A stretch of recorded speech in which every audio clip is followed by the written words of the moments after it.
stream. I'm just going to talk it up. We are connecting to YouTube.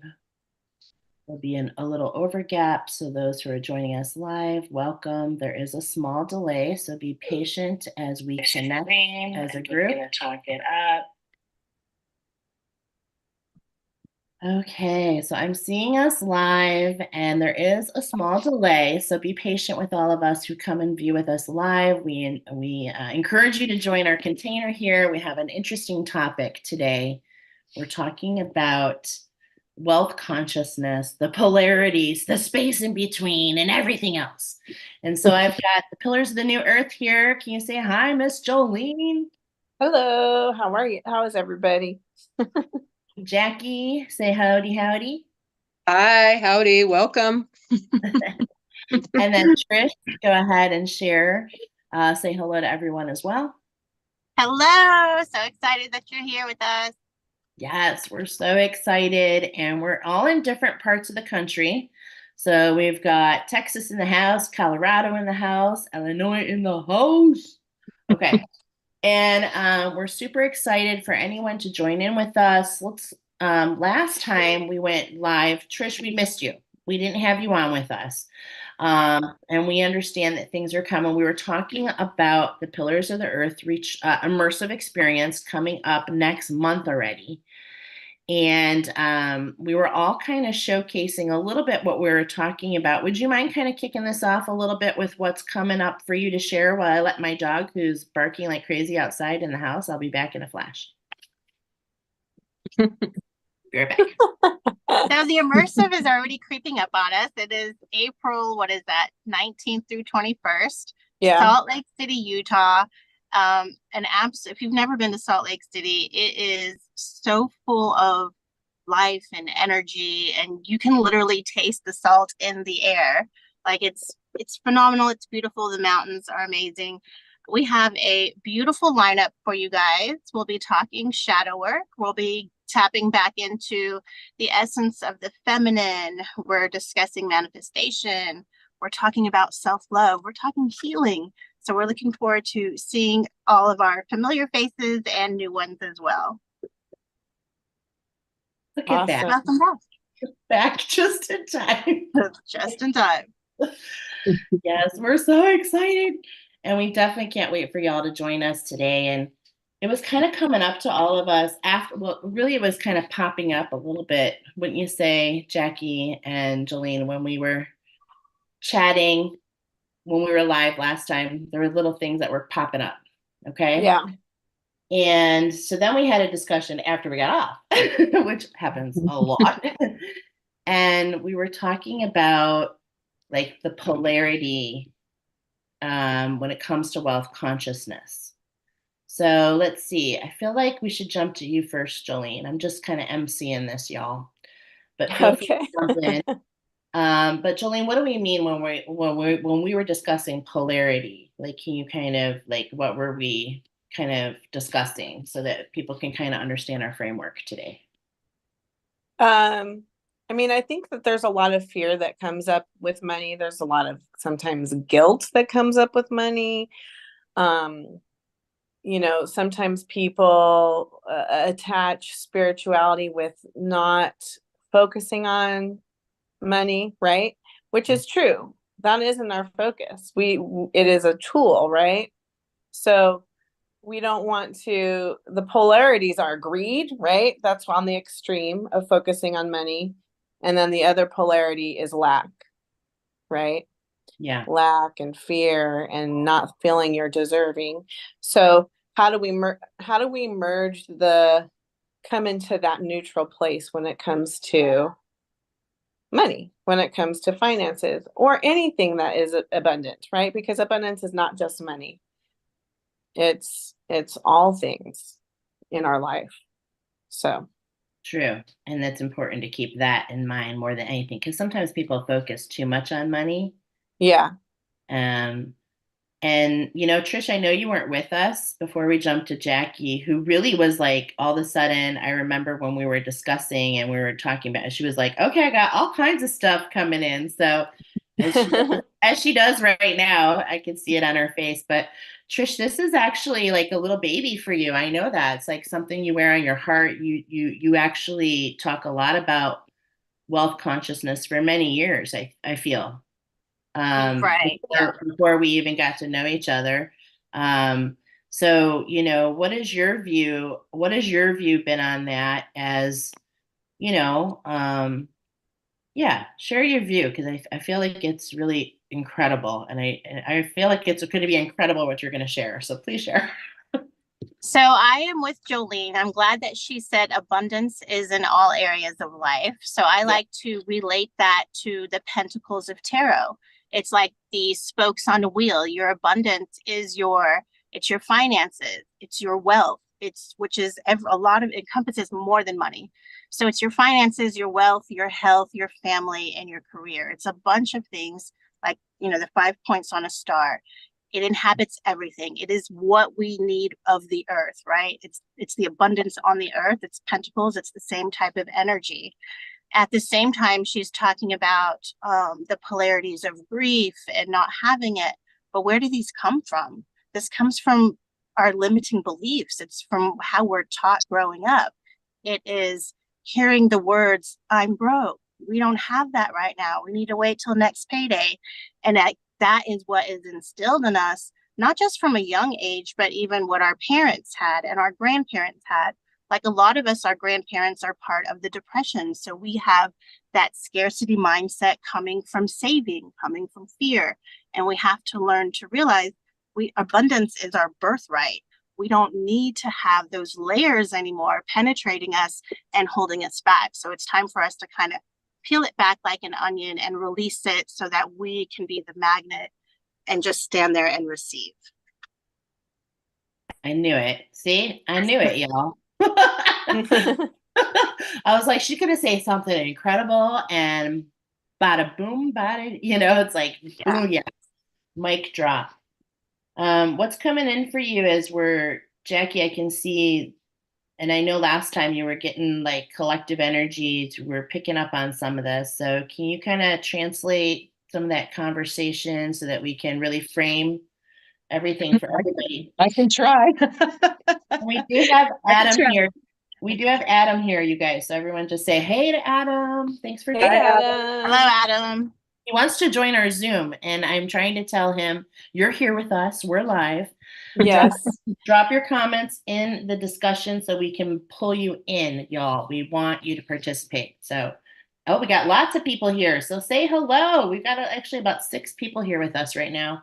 Stay with us. We're talking and doing some collective healing around this, right, Jacqui? So you're kind of the one that instigated like being able to go live with this a little bit. I think a lot of it the other day. So can you kind of share what was coming, like we just said? What was coming at the time, the hits I was getting was more around the collective consciousness, and then us offering this immersive experience. And then what's come in since, it's really cool to hear you're holding more of the collective consciousness, and what's come in for me is the levels of paradox and paradigm shift around us as individuals. Like I thought about how many times money, right? But it's actually just for me, in relationship to the energetics of money and whatever that is, what it's been like for me as an individual, if I've wanted to sign up for something that felt too expensive,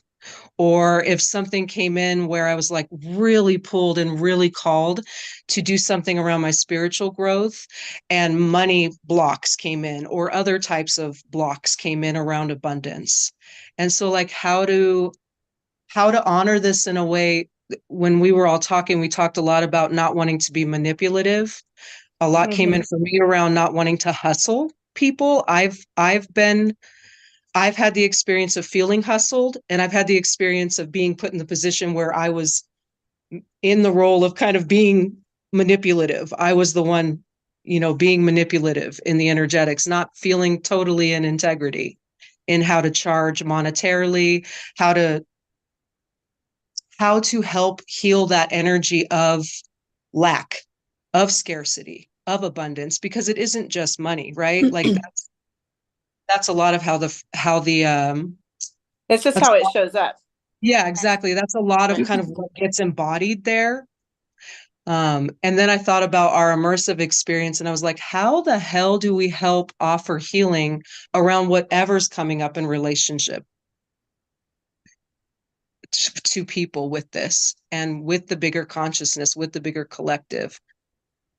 And also the other flip side that's come in for me a lot is how to also not devalue my work or anyone else's work as a healer, because that has been a big piece for me as well of, oh, I feel like I should be of service, so let me just do it all kind of blood, sweat, tears, all free all the time, get juiced off of. So just really holding all the polarities in this. And I think we're in a big paradigm shift. Right. Yeah, I agree. Absolutely.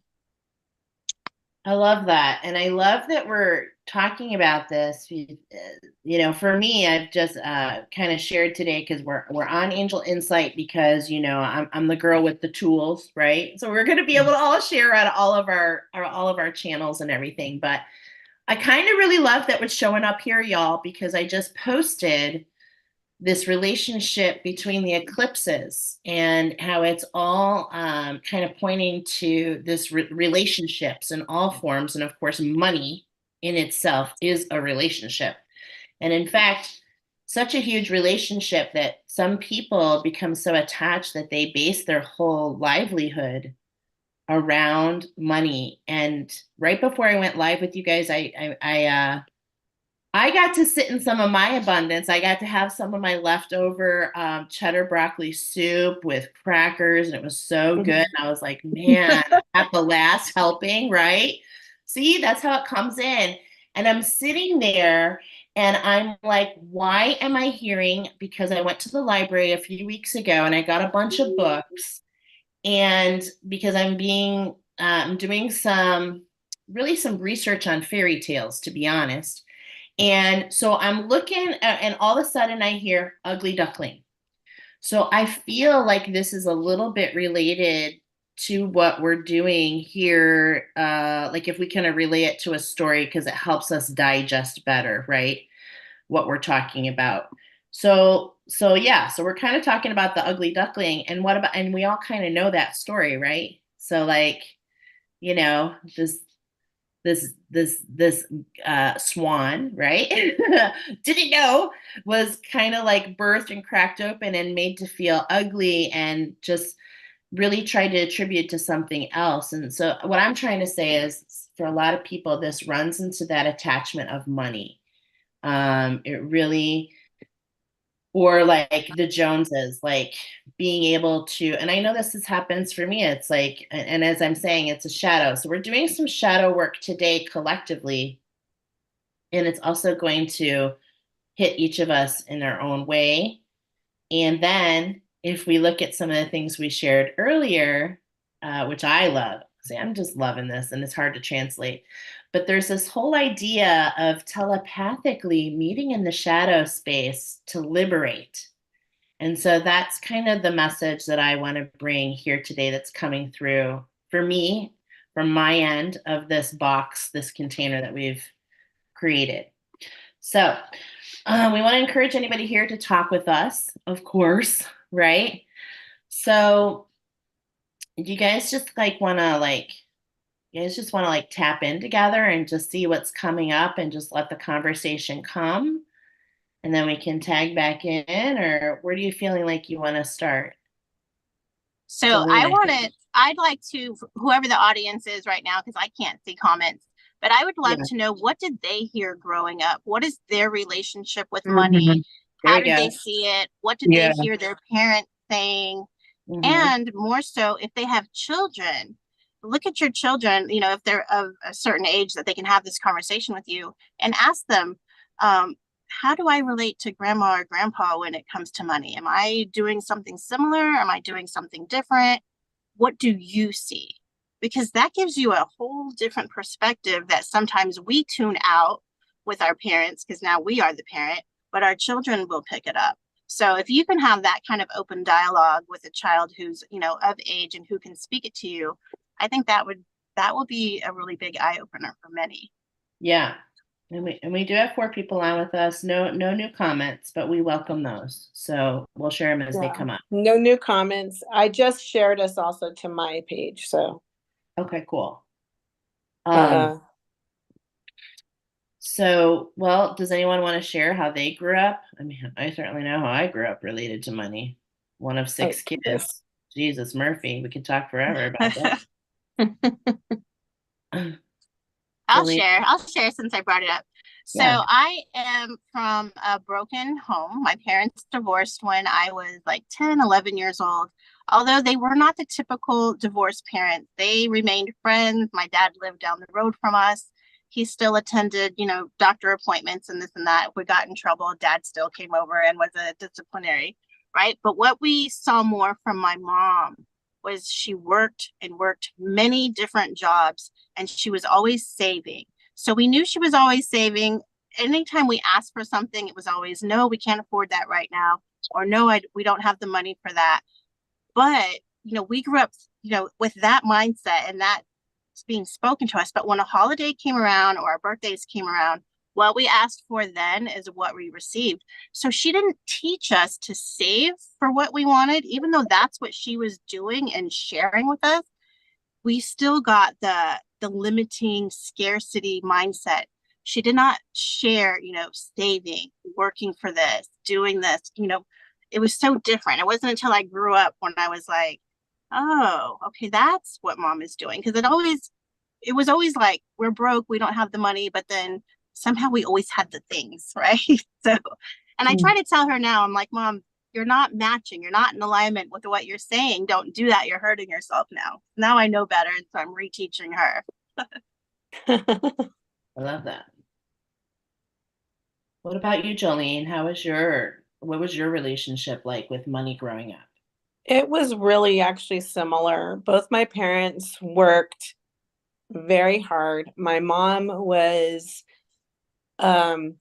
working for this private school that our church had on the property, and did not, I mean, like, she really made peanuts.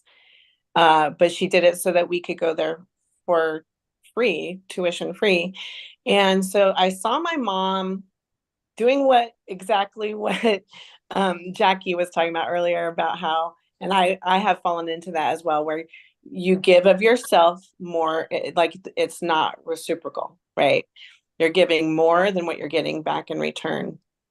So I saw my mom do that and just give and give and give energetically, but we didn't have the rewards monetarily.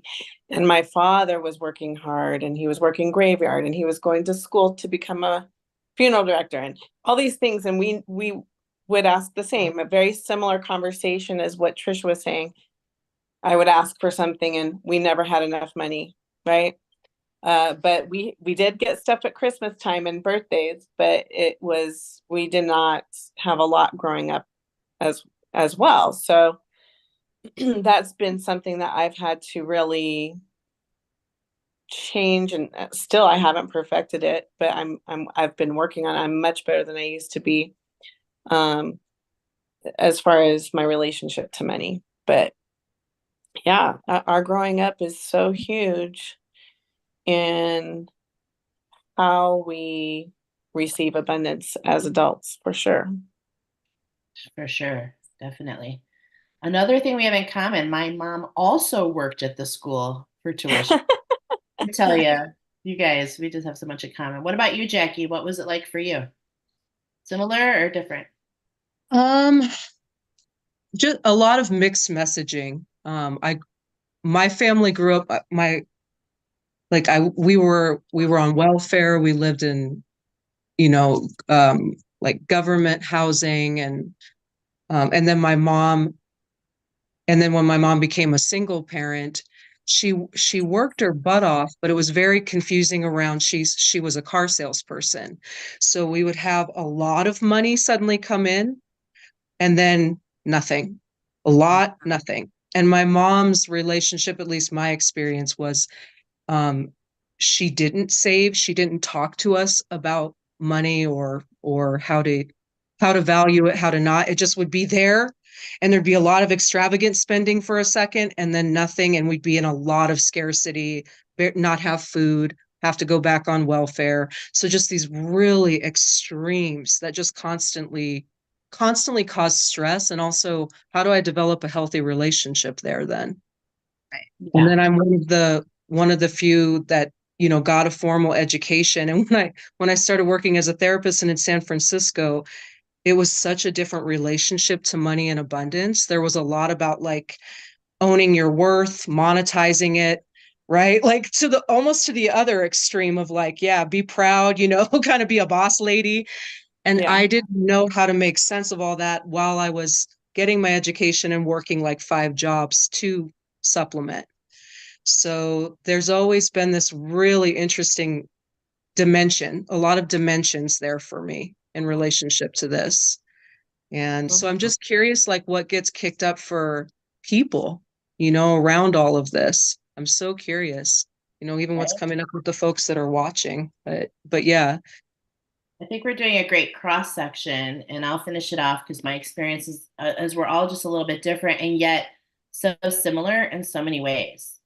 So I was the oldest of 6 kids, and you know, I saw like my parents. They did pretty good when I was younger, but then my dad lost his job, and that kind of started this trickle effect, right? Now, you guys know me, so it's going to be easy for you to see that in a lot of ways, I stepped forward at that time just as I am now. So, what I'm trying to say is, I saw that they were having difficulties. I've been paying for my own clothing ever since I was in like 7th grade. I've been buying my own clothes, anything that I wanted extra. I remember one Christmas asking, now this is dating me, but some of you who are around my age, okay, Guess jeans were the thing. And all I wanted for Christmas, all I wanted was one pair of Guess jeans because I went to that all girls school that wore uniforms, right? And no one could really tell. I'm going to be honest. Okay, I'm just going to be honest. And it's hard to be vulnerable, but I was embarrassed because you could hear my parents' station wagon muffler dragging from down the street to come pick me up, like after basketball practice. And it was just really challenging. So, what happened to me a little bit from that perspective is, man, I just was always and still struggle. I still look at like, okay, what am I making hourly? How am I providing towards the family? I have a lot of myself, a lot of wounding around that. And then, but now today, that wound, it's like, okay, I see the wounding, I see it, I'm not afraid of it, but now I want to find the alchemy. I want to find the middle, right? I don't because for a while, like when I was doing Party Light, I was always like, $100,000 is all I need. Like everyone's like, in a perfect world, how much money would you make? And some people are like, what, $10 billion, and it's like that would be amazing. But and then there's a shadow. See, even as I'm speaking, there's a shadow around asking for what you want. Do you see that? So that's kind of like my little perspective with money. My parents did the same thing. They cleaned at the school. God forbid anyone find out that they were like doing janitor duty. Um, and this is a true story. I literally, and I am not a thief, but I literally remember in high school being so like wanting to help my parents, and we're so down and out. Right before school, none of my siblings had shoes for school, and this, I'm not proud, but I did. I went out and stole a pair of shoes for each one of my siblings. I put it in a basket and I ding dong ditched my parents. And I just told them that that was me like 10 years ago.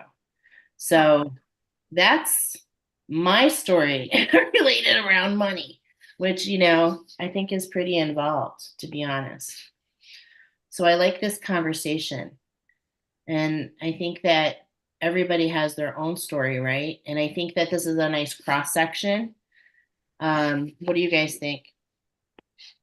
I think it's great. And I think it's great we're sharing this, but I also now feel called to say, what are some ways you've conquered this? Like maybe we can all share some ways in which we've seen abundance come through, right? Yeah, that's beautiful. So let's go round robin again the same way. So let's start with you, Trish. Ways that I've seen abundance come. For me, growing up like that, I automatically just kind of, without trying, changed my mindset. And I just always said, I'm not going to be like that when it comes to money. When it comes to money, I'm going to have it. And not even knowing that that's what it takes to create the change. I just knew that's what I needed to do. And if I focused and worked hard, like that was the first little thing. That isn't necessarily what we have to do. It's just what we're trained and taught to do. So I went into nursing because it was high pain. It was great pain. I was a single parent. But then I realized something that I learned actually from my mom. And it is, if you have a skill set, if you have a hobby, something that you can do with your hands, you are never going to lack money. And that is something that has just stuck with me from the background always. So even though I was in nursing school and I was doing nursing stuff, I still created crafts and I made things. And so with that mentality, I never lacked. I always had something. And knowing now, especially with astrology, and that is where your blueprint is, that is where your money is, that is where your career is. Like, we just have to learn to tap into that. Yeah, I love that. What about you, Jolene? I would say something I know that I've had to deal with the past couple of years is I moved to Houston from LA. And so the job I had in LA was a much higher paying job, but it was also taking me so much away from Seth, my son. And so I thought, let me go to a place where the economy is, better than Los Angeles. And when I came, I wasn't able to find the type of work that was paying me what I was used to. And so it's been a trial in many ways, my relationship with money since I moved here. And I would say this past year, I was really struggling with this worry of where my money was coming from. And I finally just said, enough of this. I am healing this. I am always provided by the universe always provides, and I'm not holding on to this energy that's harming me and blocking me. And ever since I did that, it's like I don't just have enough. I have extra, a little extra. It may not be like crazy amount of extra, but my son will say, "Mom, we're rich," and we aren't rich, but he feels it that way, right? Because of the energy in our home is not, I don't have enough and I'm not going to make the bills. And, it's just a mindset of having enough. And also it's not just, I've learned, like I was saying earlier, it's not just with money. So right now, you guys know I'm in a transition, and, I put out to the universe manifestation and receiving from the universe it comes in many forms. And my recent thing is I wanted to make more space for my spiritual work. I wanted to make more space for Seth. And I said, okay, universe, I know what you want me to do. Now you do your part and provide the way. Right. And so I now have a new job that's creating a different schedule for me, that's allowing this space to be more abundant. Right. So it's just about trusting, right? And living as if, yeah, it's going to happen. Right. Not the worry part, that worry dynamic, that, churning in your stomach and stress, that's the block. And if we start to release that and live in flow, that's something I've been really experiencing recently. Yeah. Love that. What about you, Jacqui? How have you danced in this space? Because I feel like it's been a dance for you. It has, yeah. I have tangoed, and I'm the beat girl. Now I'm the beat girl again. No, um, The cha-cha slide. no, like break. I'm break dancing right now. Oh, got Um, it. yeah, eat pop lock. No, um, no. Some of it is right now. I can connect to Trish, what you were saying around like if you work with your hip, if you do these certain things, then you're generating that way, it's creating. And then Jolene, the piece where you like have detached from a certain level and you're moving through it. I am in a very different space right now around it. I am working through another like I call it the onion layers. Yeah, shedding another snake skin around this of feeling a lot of worry come back in. I made a big shift. I left San Francisco. I left sort of that framework around, hustle, make your money, work hard. Like I always had this thing, as long as I'm working, working, working, then I'll generate. And then I completely burnt out. I was so burnt out on a soul level, on a physical level. I made a big shift and decided to do this huge leap of faith, this spiritual leap of faith. And I'm still in it. I'm still in like sometimes I can detach and really trust the abundance flow and freaking look at a tree and have my freaking coffee and just be so grateful of like, really, this is so dope. I get to do this. How cool. And there are other times where I am struggling a little bit around bills. I am trying to generate around sessions and clients, and it doesn't always come in the form of what I need right away. I do struggle in that. And I have to be with like, okay, there's the real time, what I call like the human realm experience, the earth realm experience of like, damn, this is hard right now. I'm struggling. And there's the part of me that connects with the spirituality and the piece around like, I know when I can detach from this part, the flow opens up again. Things get more fluid. I've also worked a lot around trusting that ebb and flow for me is energetics. A lot of this shifted for me when I started doing the psychic work very intentionally. Of instead of thinking it was like my family experience of, oh my God, we have a lot and then we have nothing, and I'm just doing the same thing. I'm in the same pain pattern as my lineage. No, like there is actually I'm a freaking energy person. Of course, there's going to be ebb and flow. Like that's the nature of this if I'm not trying to control it. Um, but yeah, definitely another layer of Jolene, when you said the worry, sometimes a lot of doubt, a Mhm. lot of anxiety coming in, really trying to trust that I truly am in alignment with spiritual work and I'm not just working my ass off nonstop and barely making anything to actually sustain me. And not just sustain me in terms of monetary, sustain my soul, sustain my physical body, my mental. Yeah. So yeah, I made a big choice there, and I'm still moving through the layers around it for sure. And even how much to trust and charge even around my work. So, you Right? know, yeah, Yeah. because it's a different framework. It's not like, I was a very conventional in the therapy framework, right? For a while. So it's like here I am in a lot of fluidity and a lot of dimensions and paradox around this right now. So Yeah. I appreciate you guys all sharing because it's just like for me, it's all the things, right? And then like, you know, um, a lot of ways that I feel like I overcome, like I was the first graduate in my entire family, on both sides to go to college. I started out in nursing. I remember when my husband and I bought our first house, we had like a money account, which was like, what? But then it's just like life happened and things came and they were big freaking things, really big.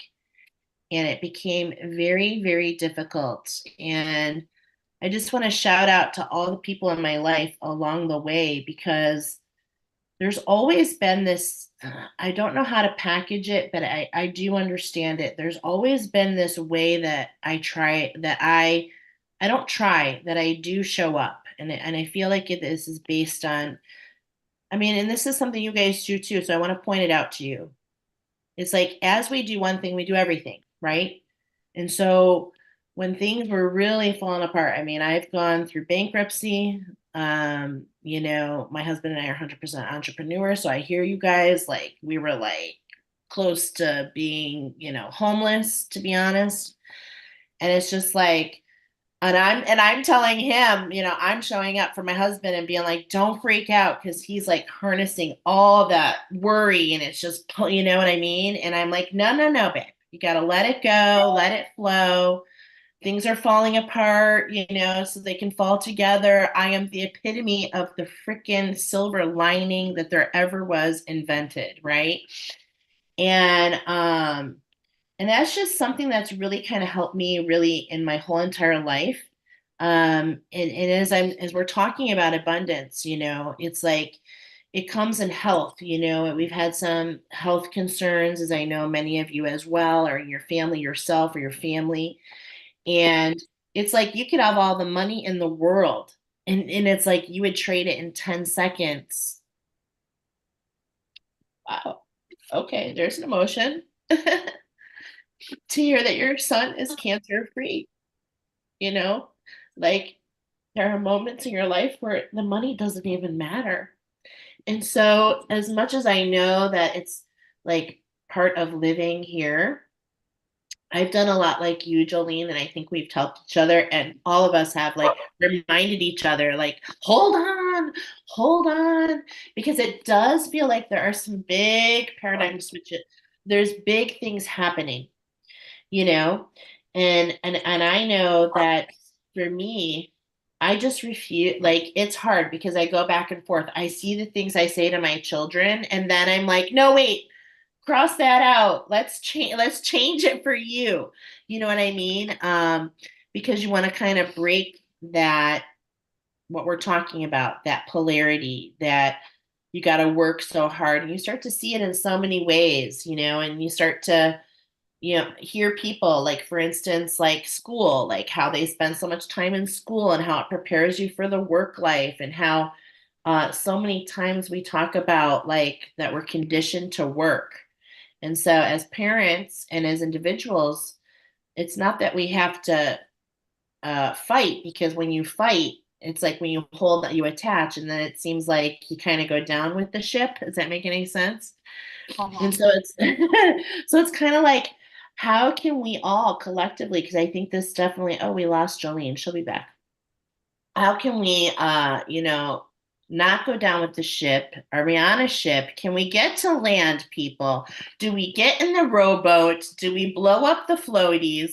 What do we have to do to get to that land of where we can at least let go of the worry, the, like you said, like we were talking about, the worry, the stress, because I feel like that's where it kind of all begins. And as a collective energy, can we do some healing around this today together? I feel like that's the next step. Yeah, agreed. That's So when we say that, get all kinds of imagery going on right now, you guys, the four of you. uh So it's like, in a lot of ways, how can we kind of jump into this? Yeah, I hear you, buddy.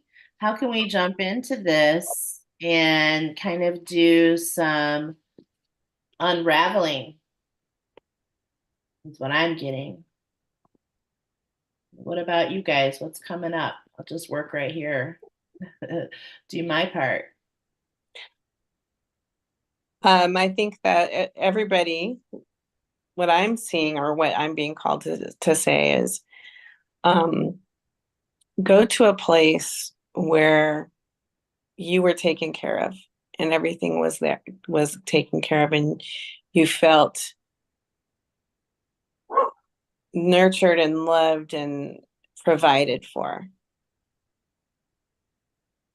And as we go to that place and we feel that place and we acknowledge that it was real and it is real, And if we've been there before, we are currently able to be there. In fact, we always end up there. Truth is, as Michelle's talking, we're almost homeless, but you weren't homeless, right? Because the universe did provide for you. Yeah. In spite of all that stress. So imagine if we release that, and sit in that energy of being provided for and nurtured and cared for and taken care of. I love that. Did anything come up for you guys when Jolene was speaking? I know for me, I instantly went to like a remembering of walking down the street with my grandfather to the post office. And he was teaching me how to whistle. And I ended up blowing a bubble of gum. And that was like I thought that was like the best day of my life at that point. So that's what was kind of coming up for me. I don't know if you guys had anything pop in when she was saying that. Thank you, Jolene. So good to just like have perspective, right?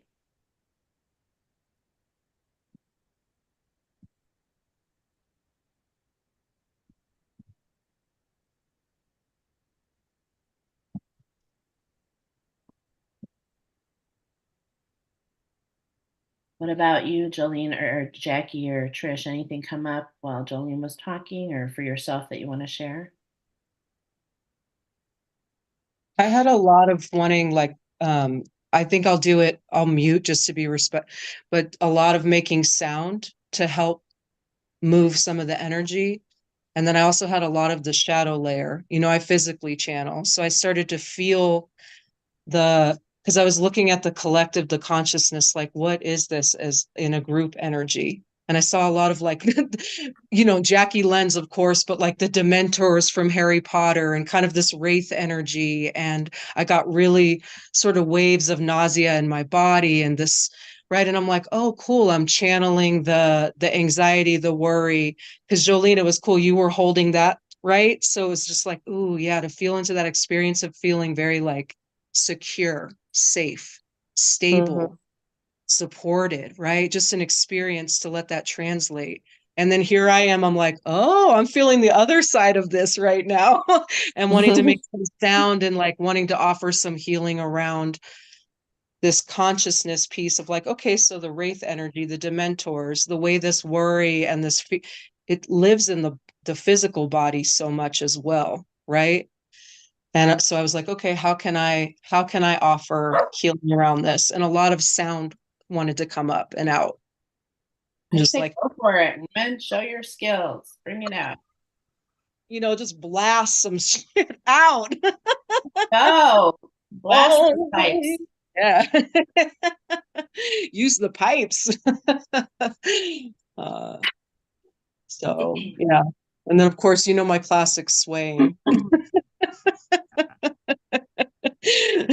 My body pendulum stuff. So that's fun. And just really getting more and more curious about not just the people that are watching this now, but the folks who will be and whether they're watching real time or not, they're here. And so what's being brought up for people what's being brought up for them as well. Yeah. Okay. I'm gonna stop now and mute and make some sound. All right. I'm going to step in and there's a comment here. Mary Bond is saying, hello, girls. Love listening to y'all. She says she's getting ready to move into a more positive place in April. Yay. So I asked her to tell us more about that. Mary, we'd like to know more about that experience that's coming up in April for you.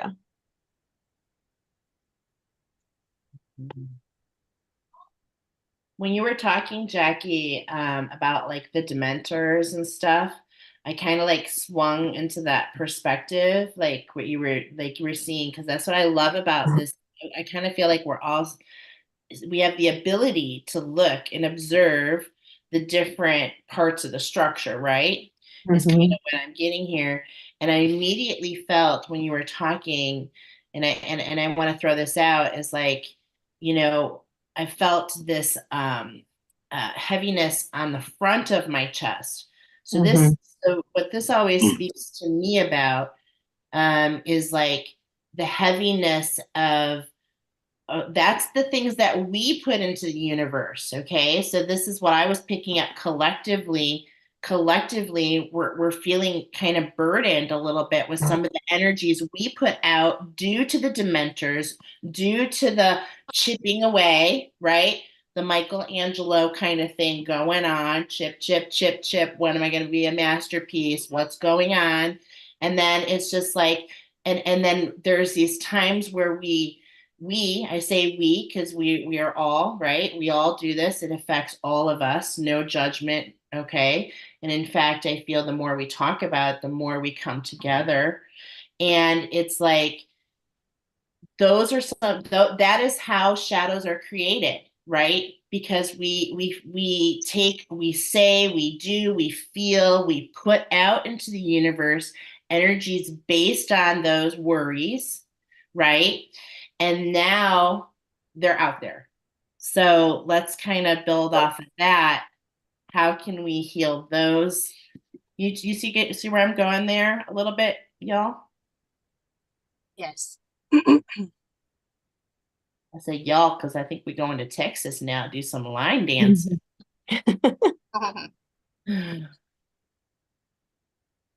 So when Michele, when you were talking earlier about what it was like to grow up in scarcity, and one of the things that you said, or at least this is how it translated to me, was it came up like how Jacqui referenced a dementor. So it came up as a little shadow aspect, and it just comes and reminds you, hey, this is how we grew up. This is attached to us. This is a piece of us. But if we remember that our shadow is just a piece that wants us to look at it instead of embody it, because that's what's happening. We are embodying scarcity mindset because we're remembering what we didn't have. We're remembering that lack. We're remembering that fear. But just like we can tap into that energy and that emotion, we can go to a space where we were on top of the world. We were feeling our best. We were feeling valued and abundance and all of that. So instead of when that comes up, shift it to when did I feel my best? When was I making the money? When did I feel abundant in all areas? And go into that energy because that's going to lift you up from all these dense energies. And from there, pull that shadow in, right? And say, hey, little love bug, we're not blocking today. So I'm going to change you from this dark gray, gloomy color to this beautiful pink, glittery gold. And I'm going to turn you around. Now go bring in my abundance. Stop blocking me and bring it in. Your energies work for you, or they can work against you. It's however you see them and perceive them. Yes. Beautiful. Yeah, we're at the same time. She showed me a Coke. Oh, That. Go ahead, Jolen. Go with it. What's coming? I just love that transmuting energy of, we so often fight our shadows. Like we think that there's something to fight, and it's like, no, you transmute it and make it work for you and turn it around, right? I love that. Yeah, I love that too. And we have MD saying, I missed the beginning, but glad to see you all in action. Hey Maria, what's up, lady? We just crossed over to Europe, y'all. Okay. Thanks for opening the viewing. Beautiful. So I love that because I know what's been coming up and a lot in some really deep sacred work. And it's so because we're like all connected. It's collective, it's a collective energy. And it's like, what you guys are saying, like the shadows and like the labeling around the shadow, okay, is because I've kind of stepped into something new with this okay, just gonna put it out there. I don't really understand it a lot, but what I'm starting to understand in collaboration with the sun, it kind of allows you to see what's in the shadows. And it's like kind of what I've been getting from the shadows is like they are dying to be liberated, to be honest. They want to come up and play with you like Peter Pan and his shadow. You know what I'm trying to say? They want They want to create this, they want to weave with you.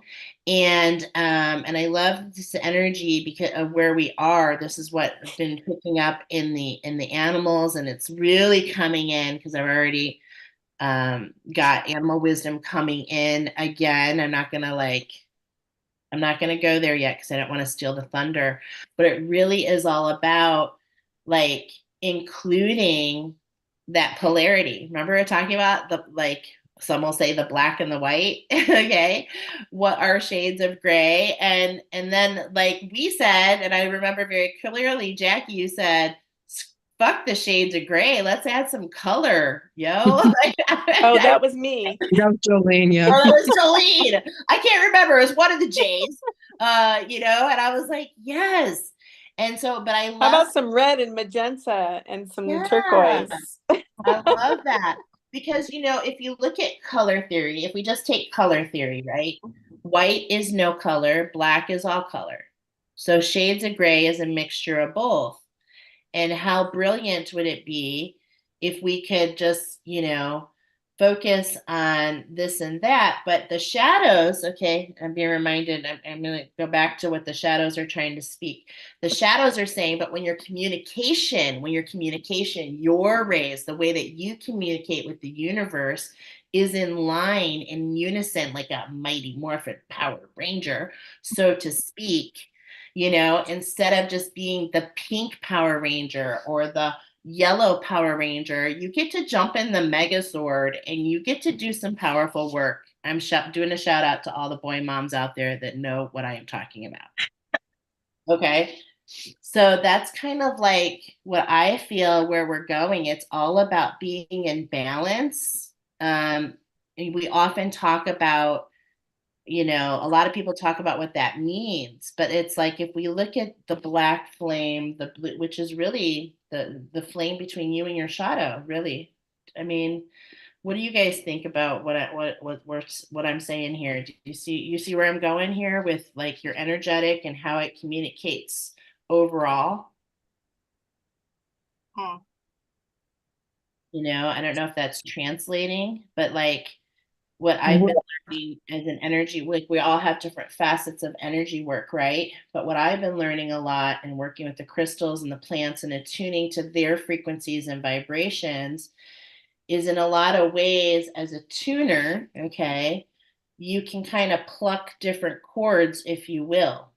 And when we have a better relationship with those shadows, we're able to actually even see the chords. Because if you only have a piano with white keys, how are you going to make music? I guess that's what I'm trying to say.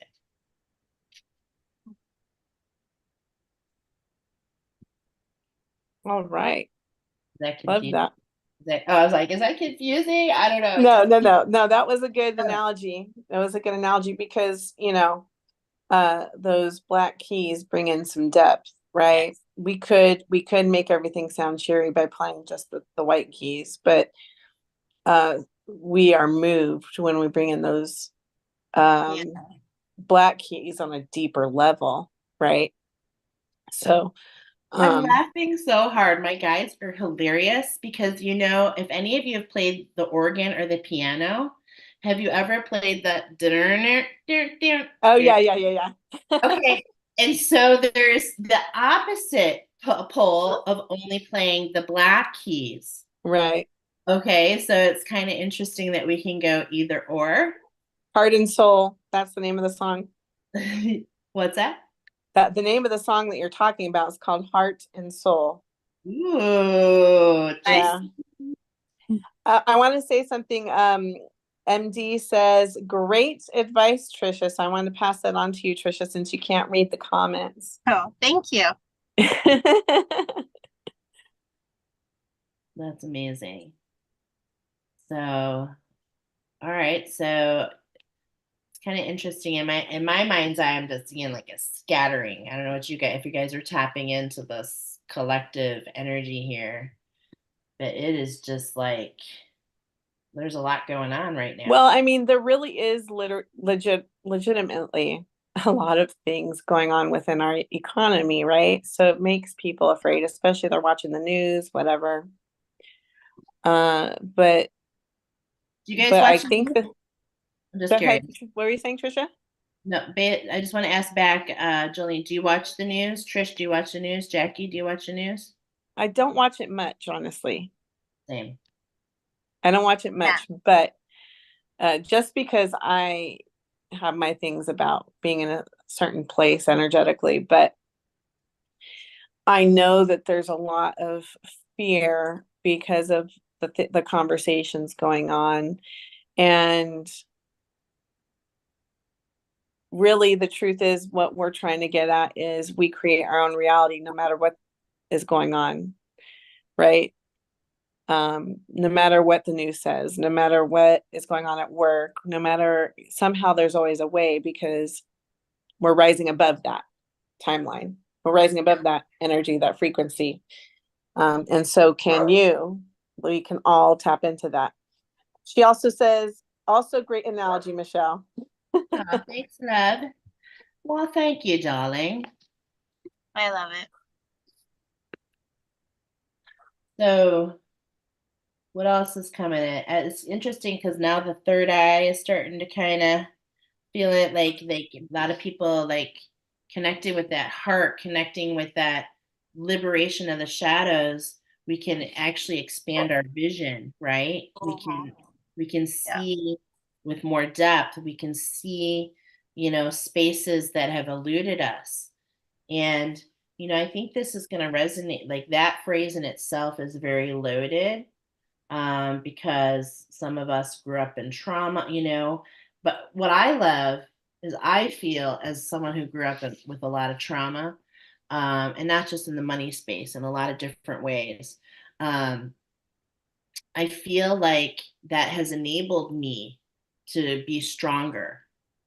And so that's what I want to shout. It's like, if you're going through something tough, it's a challenge, but there is a gift in that challenge.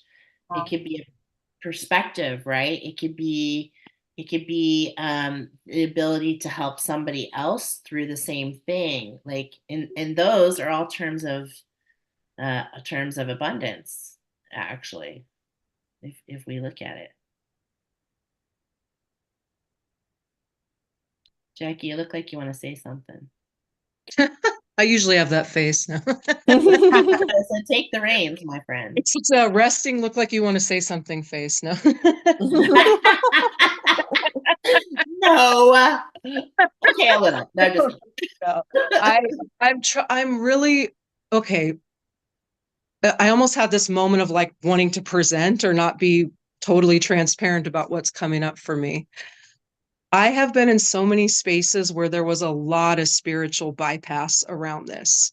Yeah. Like where if you just think positive and work in the positive vibrations, that's what manifests. I absolutely value that. And I'm just thinking about how big of a perspective paradigm shift we're in. I kept getting this imagery of like a Rubik's Cube. And instead of even looking at it as like black and white or shadow, light, right? Like even all that language is, for me, the way I'm holding this is an illusion. Like this is so dimensional what we're in right now.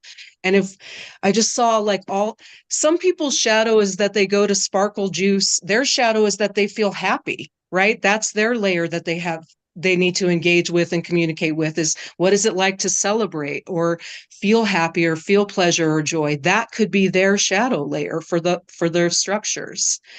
That could be their challenge, right? And I don't know, I just got all this thing about putting like a Rubik's Cube together and just getting curious about what all the parts are that have created you as an individual, and then how you connect to the consciousness around this.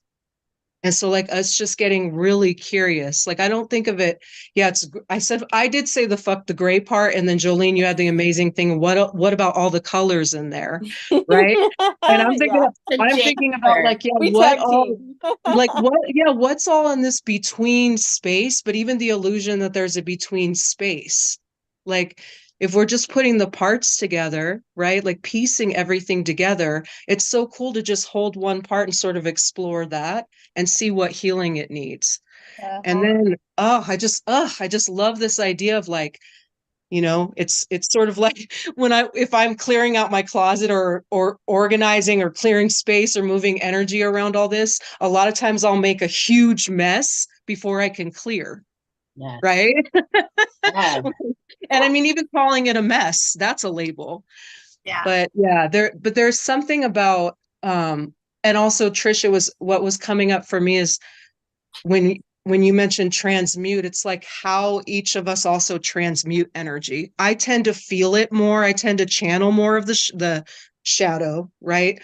I tend to feel kind of feel the angst, feel the anxiety, maybe hold that, not as much like in the framework of, not framework, excuse me. Let me find myself again. I got lost in the sauce with everybody.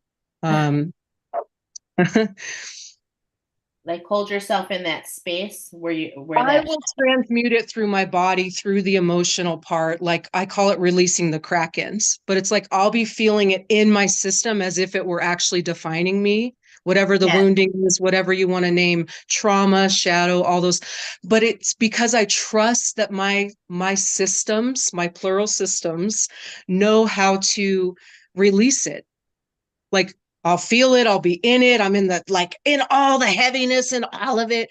And then I'm like, okay, but I know this is how I particularly work this energy. I'm so much like you, Jackie, with that. Yeah. Like I call the krakens, but the krakens kind of live in me for a bit, and then trusting that they transmute through the release. And I know some structures don't work that way, but I wanted to speak to that too. It's like, no, some of us feel like in it when we're in it. Yeah. Mm-hmm. Yeah. Like, and don't, yeah.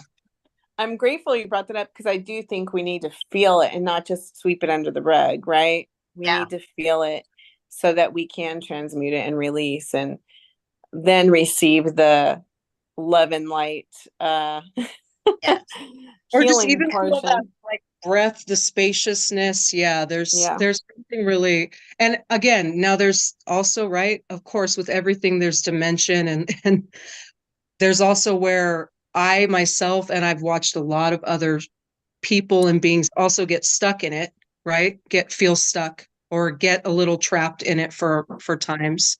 So it's tricky. It's tricky to like play with all of this. Yeah. Yeah. But damn if it isn't worth it when you feel that like opening or the spaciousness or the connection to that expansion. Holy goodness. Yeah. Absolutely. So let me share why I was not live with you guys last week. I was actually going through this situation revolving money and abundance and lack and all of it at the same time. When we were doing our taxes and hit submit, and then all of a sudden it's like, oh, I can't do that because someone else did that, which caused a $6,000 loss for us. And I was angry. I was so angry and I was so mad, and I was like fuming, seething, all of it, feeling all of that emotion. And then I had to get out of that box that I was in. So I left, I cleared my head, and I went over to my brother's house, he's a frequency healer. Uh-oh. She froze. Oh, Trish, how ironic you're muted. Moments before that, and I started laughing. I was like, I really let the energy of money control me in that manner. I was just like, it's just energy. Money is just energy. If I hold and stay in that frequency of anger and lack, I'm in a dense energy that I can't move from. So what I did was remove myself from that situation, cleared my head, and in the bird's eye view or the eagle's nest view, I was able to see, like, now do you see what emotions can be tied to energy, tied to money, that create a block? Because if I had stayed in that angry state, if I had stayed mad, where would I be? Nowhere. So instead I was like, thank you for showing me this. Thank you for showing that attachment, what I need to heal, what I need to release, because money is just energy. That's all it is. So in that moment, I was like, okay, it's a $6,000 loss right now. It's going to come back to me 10 times. I'm not even worried about it anymore. And I remember talking to my partner about it. He was part of when I was mad. And then he was like, how are you over this? How are you already over this? I'm like, it's just money. It's just energy. We are energy. We create it. So if I experience it and I let it go, it's gone. It doesn't hold me. Now let's create the loving energy to bring it back in. I love that because, like, something that I've done for a long time for myself, this is just me, and maybe it's a trick that'll help anybody out there, is I lovingly refer to it as my 24-hour pity party. And I have had many of these pity parties in my lifetime, but I refuse to let, they cannot go bad. It's like my own thing. I just will not allow it to go past 24 hours because, in my experience, it only does harm. It only does harm, you know? And and in a lot of ways, being able to kind of like hold that energy and then like flip the script, right? To see the alternate, which I love. That is, you know, what I learned is called syzygy, which is literally working with the shadows. Okay. Syzygy is like a term referring to the moon and the sun and the reflection between the both. And it's a method that I learned from another energy worker about how to kind of lean into that shadow and you fall through to some of the brightest lights you ever would have seen. And you certainly, my friends, bring parts of yourself left behind. Those parts left behind. Especially related, it's coming right back to that heart with that burden. Okay. Those are the parts, those are the things that get stuck. Yeah. So that burden, it's like that, and then it crushes you with shame, and then it crushes you with guilt, and it all piles on, and then I don't deserve anything. And it becomes like this creepy, like, I don't know, I'm getting this like Golem. yeah. Like Yeah. Golem, exactly. Let's go. Yep. Precious. Exactly. My precious, and it's like we only fixate on that, and how dare you? And then it spews and it grows. And I do believe in the collective energy that is some of the energies that we're all collectively weaved Holding on to. into, and I love it's 2:33. How can we collaborate with the alchemy? How can we collaborate with our spirit, with our guides, with each other to unravel? To it's like if we are weaved in, how can we unweave? How can we undo the knots? How can we clip those fuckers? How can we start, how can we, what I'm trying to say? Like, it just feels so empowering. Yeah. Okay, guys, this is a little bit different. I'm going to bring up a comment we have from Mary Vaughn. She wanted to share her experience because I asked her what was changing, right? Yeah. She said, I had back surgery in April, but then broke a vertebrae, so I couldn't walk. I can now. Then my grandson died in January. He was 33. Then the last 2 months, I lost a couple of friends, so she's still healing. So she shared that with us. I told her we're sending her healing and love. I'm so sorry you went through that. Yeah. You said, when did her grandson die? In January. In January. Okay. There we go. That's the component. We also like the grief. That's the hard one. That's the hard one. That's a tough one because that's one that I know, Jolene, you can talk. We all can talk about grief. I'm going to you, Jolene, because you're just so inspiring about your story. And some people may not be familiar. You don't have to go through the whole thing, but like grief can be, oh man, talk about kicking you when you're down, right? Absolutely. It turns you upside down. I don't mind sharing my story. My mom lost a 4-year battle to cancer. And then a year later, I lost my husband. And then a couple years later, lost my niece and one of my best friends in high school. So I definitely went through it in this short amount of time. Um, and it was my undoing, and it was my unraveling, and it was my breakthrough, right? But I say that without, I don't want to not acknowledge the sorrow, the pain, the true suffering that comes with that. And we do need to acknowledge and honor that part, because it is tough. It is hard. And my dog is just barking up a storm right now because there's a cat outside. Sorry, guys.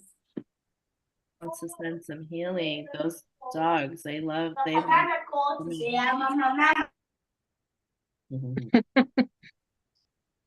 Yeah, well, we're feeling for you, Mary. It's Mary, right?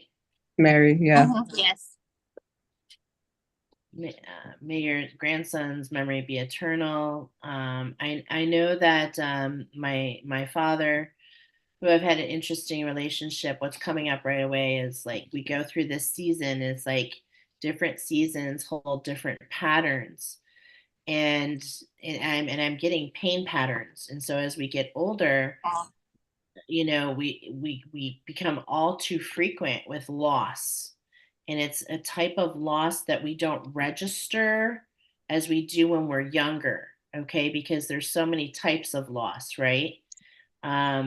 So I know, like, pretty much a breaking point for me, I love Jolene, the breakthrough point for me, I lost my mom. She was 59 very suddenly. 6 months later, my husband lost his mom.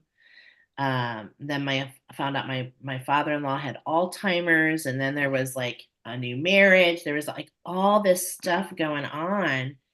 And it was just like you're trying to deal with the loss, and then you have all these changes. And it's just like I definitely remember during that time, you know, I remember very clearly becoming a little bit robotic, to be honest. Yeah.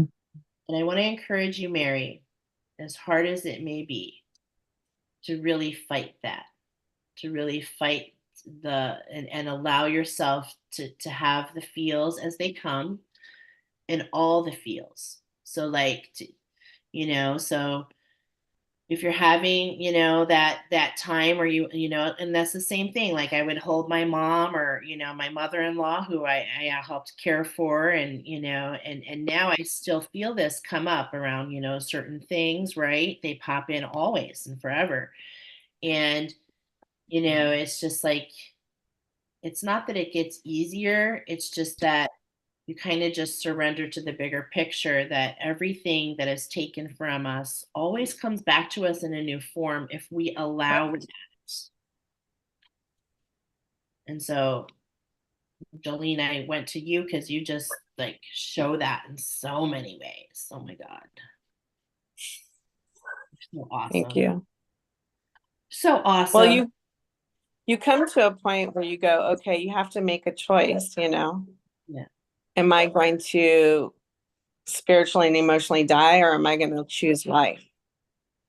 Right? Well, sometimes at least for me, like sometimes I do need to die to choose life. Yes, that is true. Yeah. And I just I also want to honor like the robot part, because I think Right. we have these amazing ways that our human forms do cope and do manage.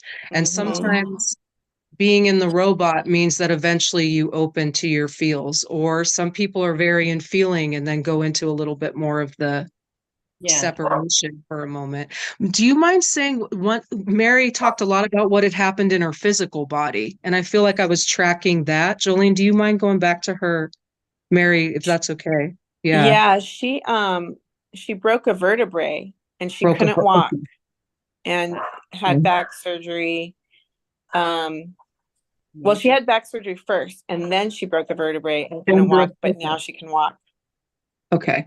I was just thinking about the grief layer around even just our relationship to being in a physical body. Right. And then when it isn't functioning in a particular way. And also just wanted to send some extra TLC, Mary, to your to your amazing spinal system and your energy body For around sure. this. Yeah. Yes, So it's kind of miraculous, actually. yeah, honestly, wow. A testament of her soul, really, for like kind of going through those, like flowing through, just that part, and then having those experiences on top. So it's a huge testament to how strong we are. And Yeah, literally realigning, right? Like literally, figuratively, and realigning. So literally. you're on this Literally. live, which speaks to some major amazingness, Mary. Yeah, yeah. So, and she responded yet, Jolene, to that? She just no, she hasn't responded to that, but I think it's Deb. Is that Deb, MD? Oh, so she said it's very hard. Okay, so what's really hard for her? Wow. Okay, Oh Mary, yeah, that's right. She did say it's hard her daughter. because her daughter is the one, having a real hard time. It was both her, I guess, two sons, it sounds like. Both Mhm. at 53. Wow. That's Mhm. it is so hard what people can go through. I instantly am thinking of my Uncle Dave as as a lens. Okay, it's just a lens.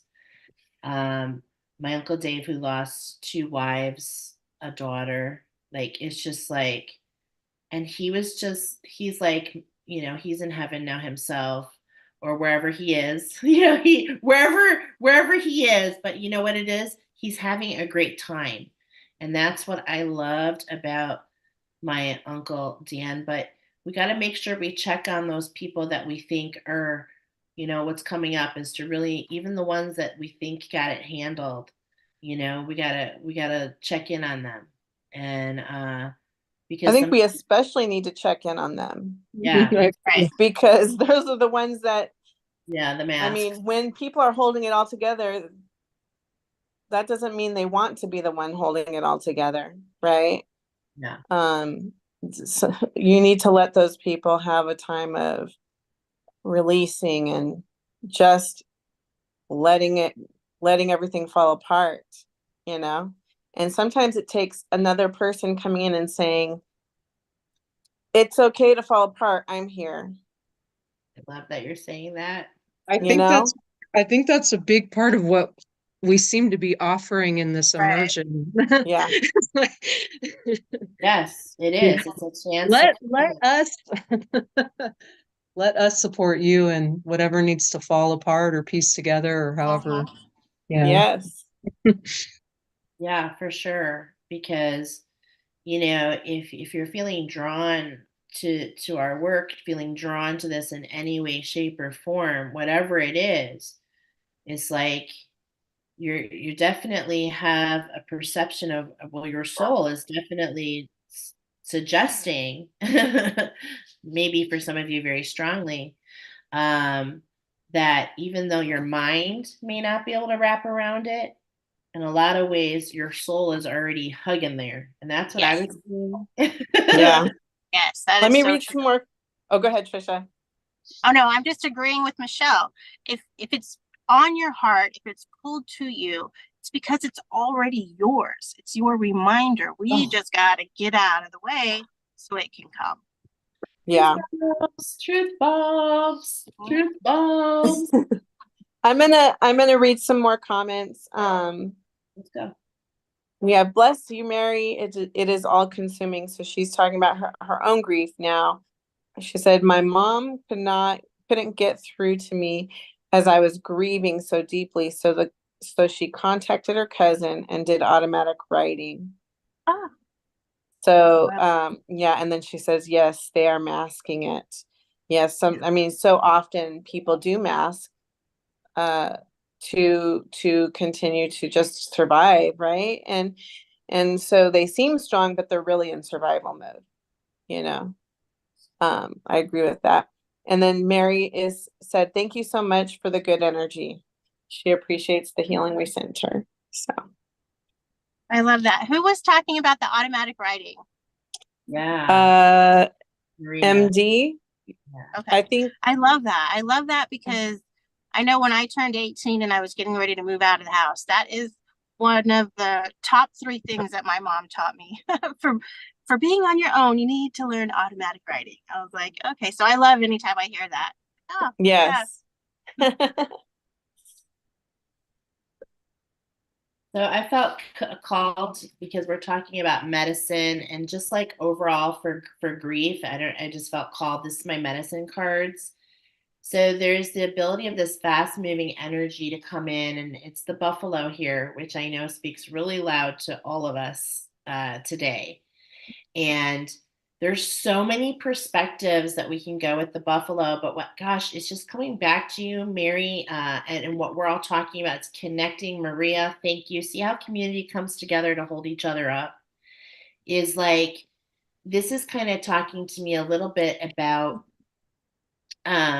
like that we don't have to be in physically with each other. So like even though like we're sending love to your daughter right now, and it's like just talking about this is bringing it up, right? Is bringing it up, is lifting.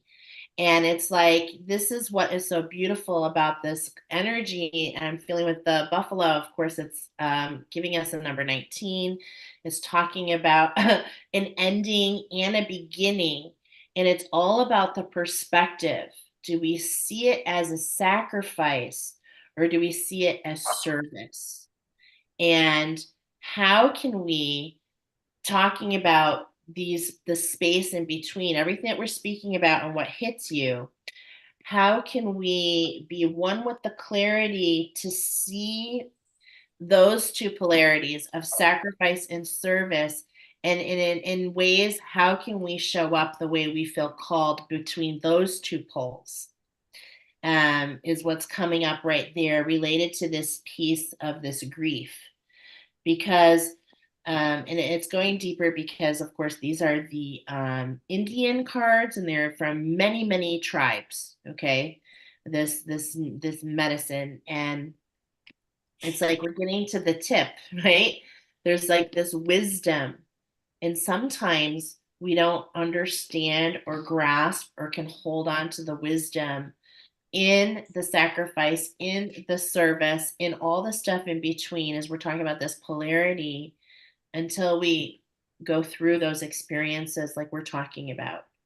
And I see that kind of relates here. And it's like, Yeah. how we're like in this card, it's like you very well can see the hide, you know? And it's like what's under the hide, but how can we remember that everything we lose, whether it's through sacrifice or through service, because sometimes when we step into service as we are now, it allows you to take the thoughts of who you are and put yourself in other people's shoes, which I think is really awesome. And when we do that, we can take what's hidden and we can create that tapestry, which creates shelter, right? Clothing, warmth. And so that's what's coming up just here. And I felt called to do that. So, um, so thank you, Spirit. Michele. Yeah. Michele, I want to add to that because, Yeah. and you'll notice that as you get familiar with Michele and I, we kind of ping pong back and forth. But Yeah. as you brought up buffalo, and I just went through the medicine wheel on the animals. So buffalo reminds you that not only you're talking about the thick skin and the shelter and all that, but the buffalo is one of the very few animals that when the storm comes, they go into the storm. They go towards the storm. They do not run from the storm. They don't run, yeah. So this is part of your cycling through. This is part of healing. This is part of pushing through when buffalo medicine comes in. Mhm. And it's a testament also, let's pong, okay? It's also a testament to, like, if this is speaking to you, and that if you are being called and one of those people that ride into the storm, this is why our immersion can be the perfect experience to hook up with other people just like you, because I feel we can take this as just one of the things that all four of us have in common. Like, and just to be in a space with somebody else, let me tell you firsthand, to be in a space with other people who are not running in the other direction, who see you, who hold you.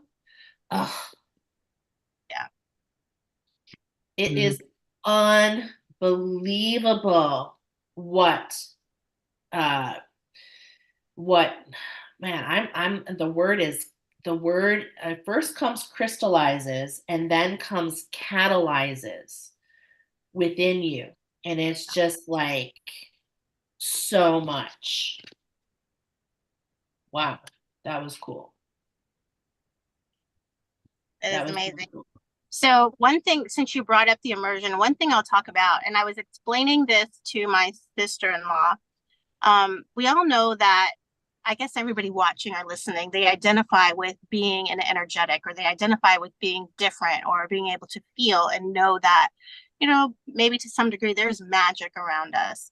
So what I was trying to explain to my sister-in-law, because she's asking questions about the immersion, I said, look, as light workers or as healers or whatever you want to call us or label, we are scattered all over the place. Like, look at how we are, the four of us, just all over the place. I said, can you now take that energy, that vibration, and know who you are and who you've been? And when you get a group of us together and we're in the same house, all of that vibrational energy comes together. And that's when you can say, wow, I really am doing this. I really am magic. We really are connecting to something bigger than ourselves, because that frequency is going to lift you and carry you and push you forward. But not only that, it's like rising, and it's getting rid of all the stuff, all the dust that you've collected that doesn't need to be there. And like Michele said, nobody's turning the other way. Nobody's saying, what is she talking about?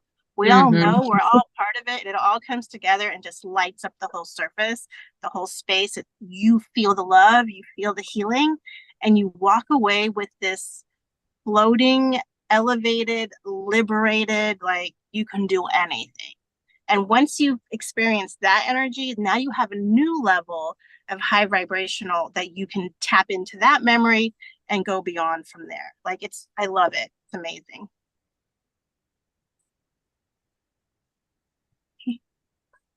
Did you guys know today is a 22 day, numerology speaking? I don't know if you guys track the numbers every day like I do.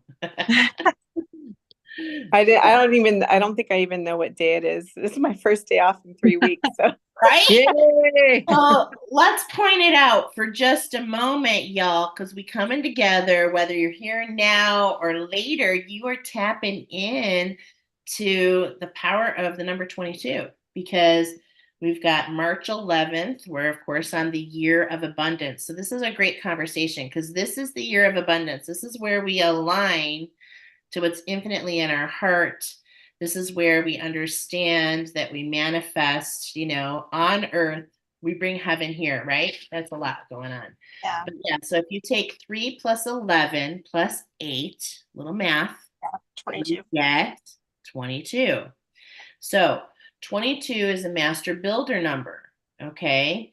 And I love that I was like, oh, how clever. We didn't even know, but it was meant to be shown today to come through with that vibration, because the Ascended Master Builder number, first of all, has a lot to do with challenges and what we just said with the buffalo. We're not afraid to run. So does anyone have any thoughts about the number 22? What does it mean for you? I mean, as we're talking about this, what's coming up? If you don't mind, if anything.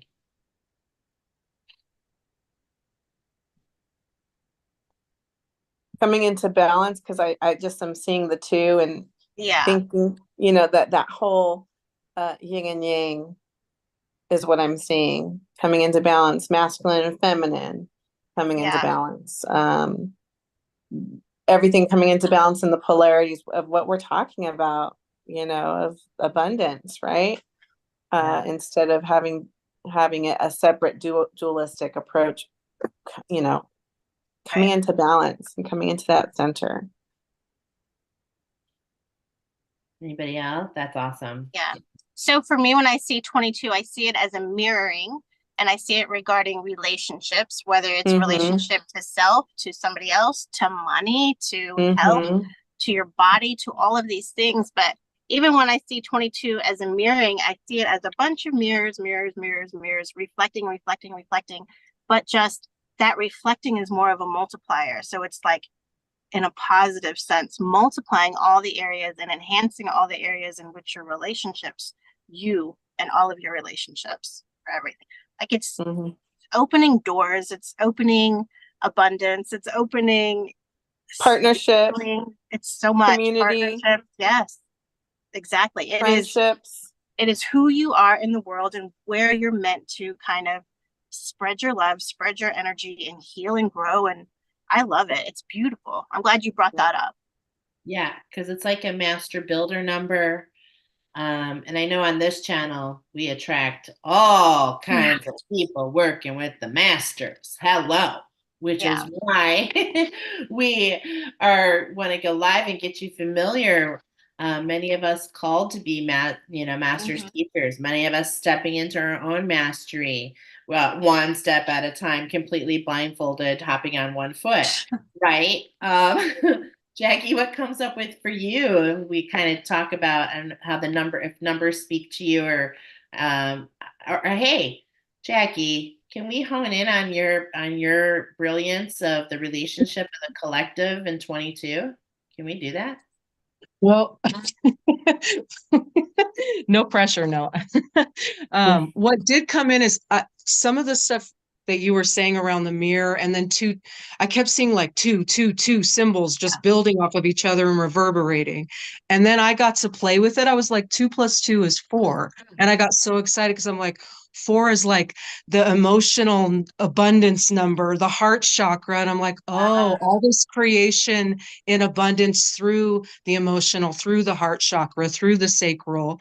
I got really juiced thinking about that. And then I was still with you a little bit, Trish, with the immersion experience and connecting to how many times I've felt like I didn't have to work so hard on my own around the relationship to abundance when there's the alchemy of all these powerhouses in the same freaking space. And it's like, and then also just my psychic schools, the schools I went to, they called it like saying hello to your soul, like being validated around a hello to your soul instead of I know sometimes when I've been feeling alone or adrift around being an energy worker or a sensitive, if I've been isolated in that, for lack of better terminology there, sometimes that's when all of this stuff can convince me that I am in scarcity, that oh my gosh, it's practical realm and it's so hard. And then the alchemy of when it's like, no, when you're with a bunch of powerhouses and a bunch of sensitives, intuitives, however everybody identifies, how fast it can move some of that crap out so quickly. And yeah, so I was just getting excited and then thinking about the 2s and the multiplying and 4. I think I like how you said 4, because to me 4 also brings in structure. So it's like, as we come into that too, as we come into that partnership and community, it creates structure. It creates a place where we feel safe and nurtured and secure. Like, hey, this is a strong foundation here. I can trust it, right? Yeah. Yeah. And the 4 foundation. Yeah. And then like it can hold a challenge. Yeah. So really just like laughing here, kind of shuffling away. So yeah, 22 is a big number here on this channel. I think we've learned about a lot about it together. It means something different. It's so dimensional, but what it means to me and immediately comes because on this channel we've learned to count the chakras and kind of how it works together. And so in my little system, and I want to encourage you to remember that we all have our own. So trust your own, right? Unless you're meant to learn. Unless you're meant to learn to help you fast track. And that's also part, right? So for me, it's root chakra and it's the solar plexus. It's that Gryffindor energy, the red and yellow, the mystic. And this is what I'm feeling. And I've been getting this, and I've shared this with you guys. It is the rise of the mystic. It is the energy of especially collective workers, which I know that all four of us are, and many of you who come to these channels or are drawn to our work are also collective workers. And I'm pretty sure we're so amazing, the four of us, but I'm pretty darn sure that we can't do it all, just the four of us. Even the Justice League had 7 members. Okay. So it's just like, so I'm literally like shuffling these little cards of these are the dragon cards. We're really collaborating with the dragon. And that's what it is. The divine feminine is healing so much, is really stepping into who she truly is. It's time to root this in. It's time to root this in to see the sunshine in a lot of ways. So I'm shuffling, right, as y'all talking. This what comes on bottom is this octopus energy. And this speaks to me so freaking loud. You have no idea. Oh my gosh. This is the energy that we're overcoming together, y'all. And this is that energy that wants to take down your ship. Okay. So what are and your ship is you in those sacral waters, your emotional mastery, right? And I'm just gonna pull one card because I just think it's fun. Oh my God, I just love this. Because we're talking about this. This is just the word for the energy. This the firefly and what fireflies do that are so unique compared to any other. Do you guys know? Do you guys know what a firefly does that's unique to any other creature on the planet? It lights up the dark. And then it lights up. Yes.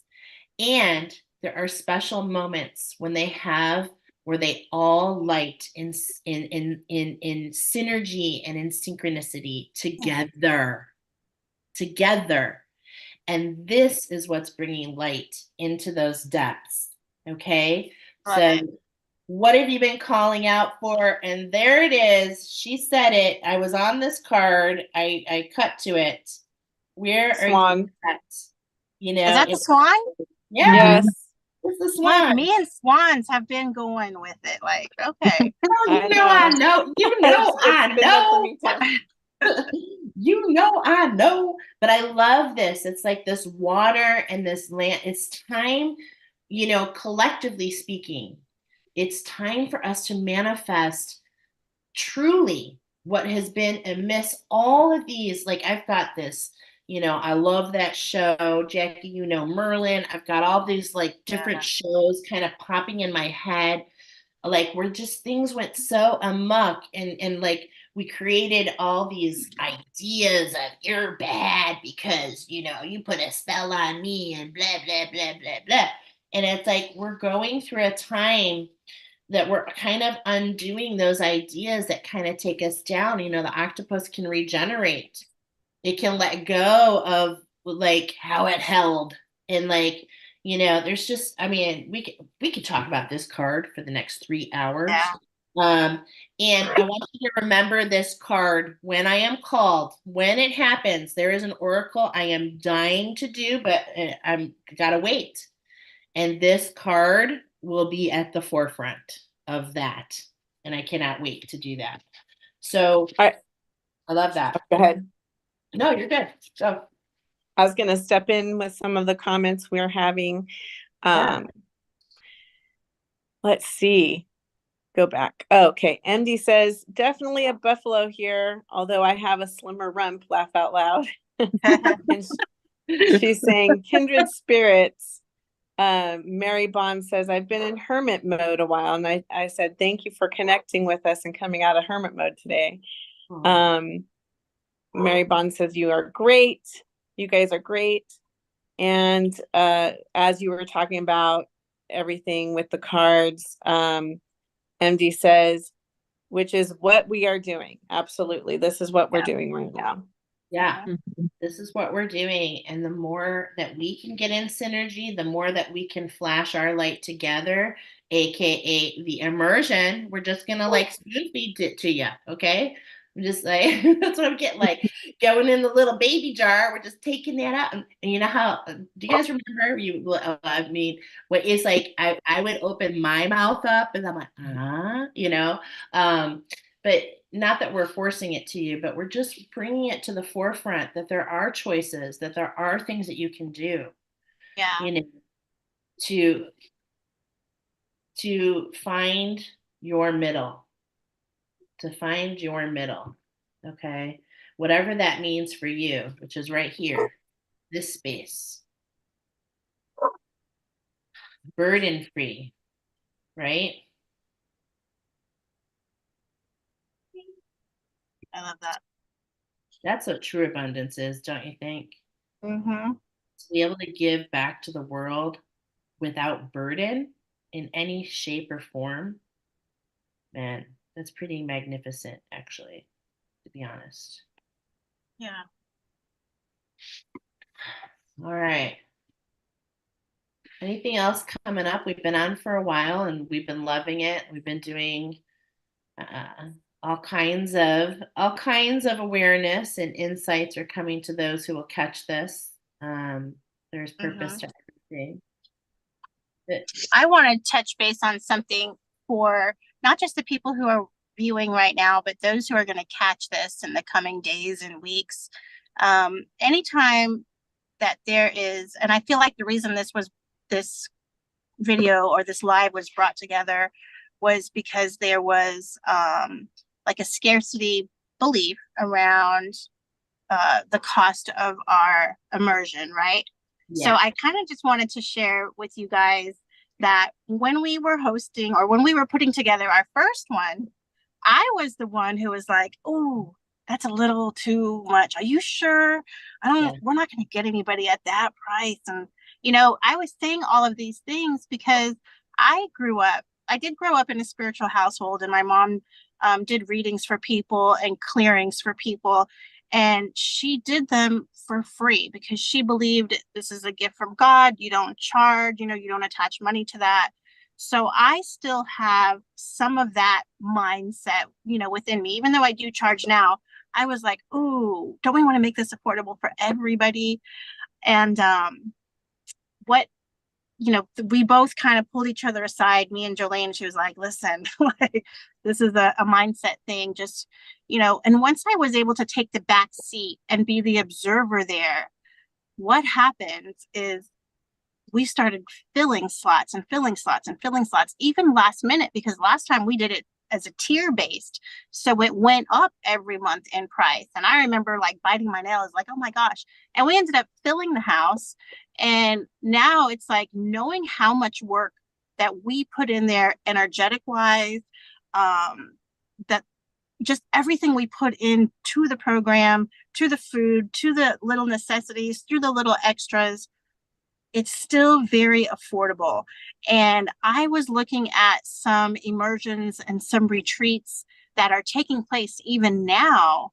And I was like, because I'm somebody who I learned through other people, what other people are doing. So I was like, what are they charging? And I was like, whoa, that's nothing compared to that's a lot compared to what we're doing. I think one of them I saw was $10,000. Another one was 20, and I was going, whoa, whoa, whoa. Like, I feel so much better about what we're doing now and what we've attached to that. Like, there is honestly no price tag to put on that. And when you feel it on your heart and get pulled to it, and you don't attach a limitation to it, watch how God works and just parts the sea like Moses, and things start taking place for you. I've seen it with myself. I've seen it with what we did last year. If you just step out of the way and let God work for you, it'll all fall. It'll all fall where it needs to fall, and you'll see yourself in Salt Lake with us. Yay, Trisha. I love yeah. that. And ask for it. Ask. Like, if you don't have clarity around that, that's where I've been sharing. Like, we've channeled everything. I want to share that. Like, we've channeled everything from what we're talking about to the concepts to the location to the house, y'all. Like it is Yeah. just like, oh my gosh, that house last time, I can't even wait to step into this new one. Okay. Right. Because it's like, talk about the path being blessed. We were thinking that we were going to have to go in that house. Remember, ladies, we were like, oh yeah, we're going to have to like sage and set up some grids. You guys, we did not a darn thing because Spirit was like, nope, we got you.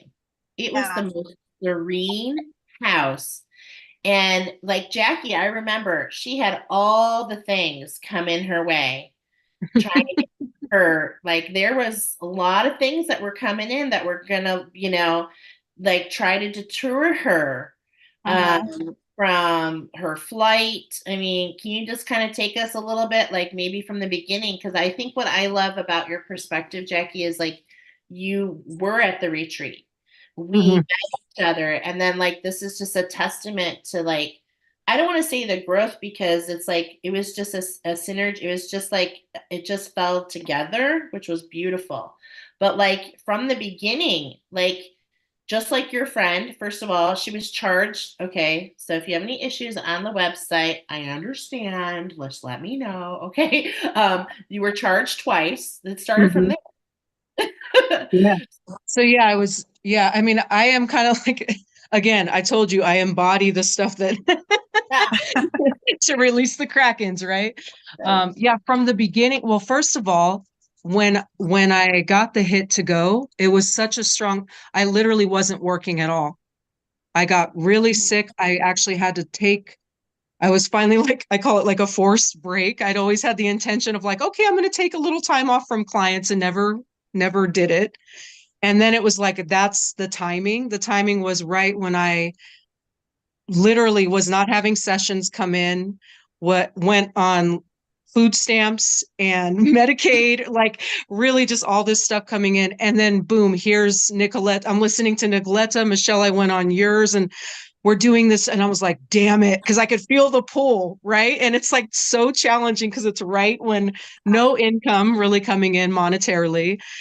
And then I got charged twice, which was hilarious because We and then reversed right away. it was just, yeah, no, it was taken care of. And like my friend, the same thing. Like I did trust that piece. I kept seeing this thing of like, it's energy, it's getting worked through, but it was just nonstop, whatever blockages, whatever wounding, whatever pain patterns I carry. And then whatever was in the collective energy, it's like everything was happening to manifest that and create it.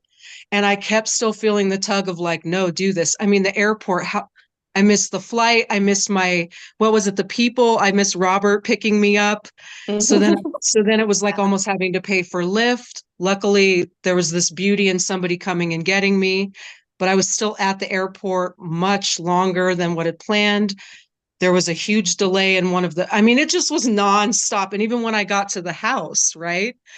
Um, and I did also, because I do this work, I did have this thing of like, ooh, am I going to have to help set the house? Like, let's see what's going on there. But it felt so navigated by universe and energy and God and whatever all your language is around that. I walked in there and it just felt like such a protection bubble. Like everything that like, people were going to purge, they were going to, I call drop energy deuces, get healings. And it just seemed like the house, the space, everything, everything was connected to helping with that. But then even on the way back, there was a storm and a delay in just a lot of bumps, a lot of bumpiness. And any of that could have stopped me along the way. And it definitely did a pretty good job of trying to convince me of that. And look now you're part I of know this. now I'm a part. And then also just, I mean, I kept feeling that heart tug thing. That was very body based. What am I trying to say? Like we get messages in different ways through different chakras, different things. This was a very body based intuition of like, keep going, like the animal, like the buffalo, like keep moving towards the storm. Yeah. It wasn't like so much, oh, guides and spirit, crown chakra information. It was like, no, keep Oh, moving towards you trying to block me? That must mean I'm meant to be there, yo. Exactly. I'm like, I'm coming. I love it because she literally had no ride. Yes, she was in Dallas. We were like down on the coast, a lot further than we knew. And then shout out to Sean if you're catching this, Sean. If you happen to catch this, first of all, we Yeah. love you, miss you. And like she was like, you know what? I need to go. Like I need some time. We had just done a healing together actually, with her and a couple other people. And she was like, I just need my own space. And then you two connected, and then I'm pretty sure you guys have done work since we've been back. So Mhm.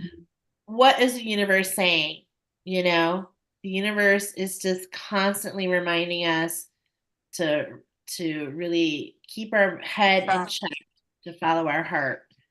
So I love that you're sharing that because that stuff really does happen. That stuff really does happen. And then it's coming out for me to share. This is kind of a cool, really quick story. But um, in my previous life, not too long ago, I was party light consultant. Okay, for 25 years actually. And the company is restructured. In a lot of ways, my job was taken. Okay, which I have to say is the biggest blessing that ever occurred because I'm here now. Okay, I'm here now. Whatever that means, I'm feeling it. But it's allowed me to re create who I truly am because Yes. I didn't realize for me, because remember we talked about, let's go back to where I shared, but I kind of just stepped into that hustler's playground. Girls, I got on that, what's that guinea pig wheel? And I was just like, you know, and I was like, wait, it don't go nowhere. It wasn't going anywhere. And I thought I was broken. And here I come to find out that in a way the company was broken, that things were changing around that whole thing. So anyway, there were some things to go through because that was like a big part of my life, right? So I did learn a lot of lessons though in Party Light, and I want to share one of them. One of the best things, and I know Trish knows this because she's also in direct sales, and are these trips. And I learned after like 10 years, that's what kept me going. If I just earn the trips, I get everything in between, the income, like everything. And so that was like and I created like some consistency around that. So here we are, deadlines, okay? In the real world, there are timelines, okay? And there will be a timeline to sign up for this as well, okay? But in the real world, there are deadlines. And I remember we were earning a trip. I don't remember to where it is. That is such a bad problem when you don't remember which trip it was. But I do very clearly remember being $1,232 away. And the deadline was 11 o'clock because I live in Central Standard. That was midnight Eastern. And it is literally 10 minutes to 11. And I'm like, I am $1,232 away. And I'm just like, okay, I don't know how. And here I'm back like at the drawing board. I'm like, okay, I don't know how this is going to happen. I have no idea what's going to happen. This is going to happen. I'm talking to my friend Kelly. I remember this was years ago, y'all. I remember so clearly. And I was like, I don't know how it's going to happen. What can I do? What can I do? I'm posting and blah, blah, blah. I'm working all the angles. My phone rings. It is my husband's aunt. And she says to me, hey, I just thought of you and I want to do some Christmas shopping. This year I'm doing candles. Can you help me? And I'm like, yeah. So, I'm sitting here entering her order. And wouldn't you know, there's no lie here. This is God honest truth. 10 minutes to go. She orders $1,240. Wow. And I have full goosebumps. I earned that trip free and clear. But the story is not about the trip. The story is about the journey. The story is about having the belief, even in the 11th, like literally 11th hour, 11th hour. okay? Like literally. And that has been something, like, that's why I told you guys, like, I am the epitome of the silver lining. I am that waitress that believes in the $100 tip walking in at any minute.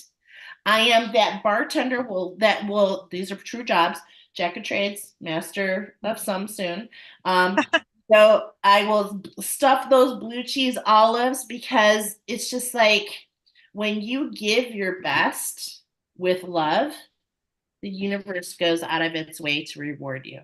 I believe it. I see it. And I just really thought that that was important to share I love that. because we want you with us in Utah. We've been on for a minute, you guys. Feels Yeah, I was just gonna say, Yeah. mention the Good. time. Yeah, me too. good. Feels like we've done our job. Do you guys any final thoughts? Are you feeling good? It feels good to me on my side. Oh, it feels good. Feels good. So Jacqui, you pulled the Quinlan. Kuan Yin, yeah. I feel like you're meant to share. Oh yes, please. Oh yeah, I no, love her. that's of course of course you've seen it. This is the one I pulled while we were all up in this mix. All right, let's go.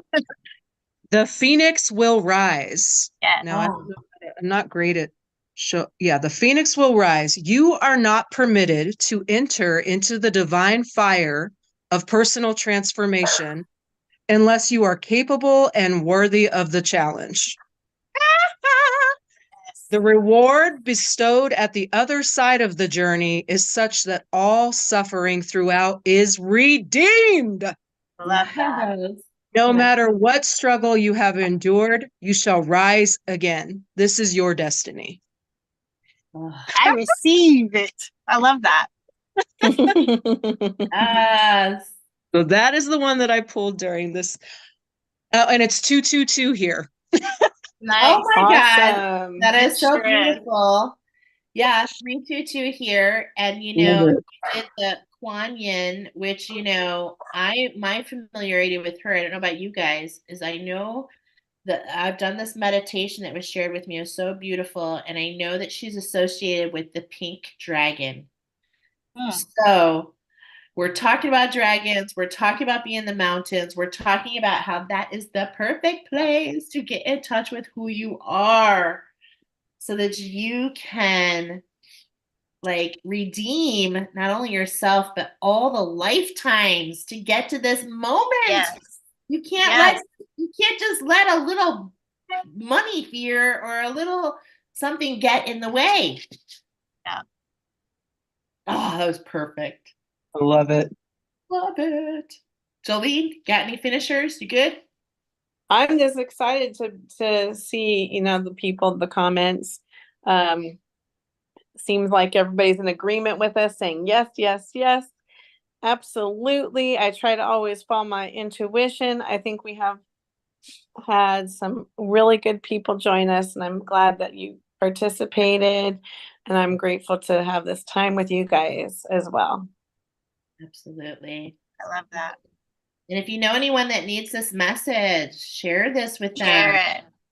Because, just like we were talking about, there's these energies that we're undoing. There's also the energies that are in a lot of ways trying to block people who need this from the awareness that this is available. So please pay it forward. Please talk us up. Chat us up, yo. It will not be regretted. Anything else, Miss Trish? Nope. Just follow your heart. Anytime you feel like something is coming up to block, it's coming up to be seen and to be moved through so that you can heal it, whether it's been with you or your family lineage. It's time to unshackle it and let it work for you. Yeah, I love that. I love that so much because it's so true. Anytime that you're like, no, because, and then you have like this obstacle, Oh, please, just bring it, yo, because we know we can help you overcome that. Obstacles are tests along your journey. Are you gonna let them stop you, or are you gonna be the bison, the buffalo, and go through? Oh, so perfect. All right, you guys, thank you for your time. I literally cannot wait to sit around the table, like in the physical with y'all. So excited about our get together. It's so crazy. It's coming so quickly. We do have 19 spots left. And we'd like to fill every chair because we just know there's a reason we're going to the mountains. There's a reason the dragons are coming up. We're meant to move mountains and we need others to help do the lifting. So we're going to leave it there. Thank you for your time, ladies. Thank you for being Thank here. you. Thank you for everybody else for being here with us. Who knows? We might be back very soon. So thanks for this collab, guys. This was a great topic. And I know that we're all going to be doing some healing in some way. And of course, as a collective, jump into the container and offer your portion as well. And we thank you in advance. All right. We'll see you guys soon. Bye. Thank you. Hopefully, Bye. hopefully I'll remember how to do this. Okay. No, I'm just kidding. Okay. So let's end the clip. Bye, guys. Did Trisha leave? She did. And I should go because as you hear Yeah, the dogs barking, Yeah, go I ahead. paused you guys. I'm like, I'm like, we're still live. Dang Are it. we still live? Hold on a second. I'm trying to figure it out. What is going on here? I'm like totally at a loss here. Hold on a second. Zoom. Okay. Okay, thank you for your patience. Hold on, I'm still figuring it out. Okay, how do I stop a share? How do I stop sharing? Okay, this is where you can really laugh at me. Oh my God. Are you in YouTube?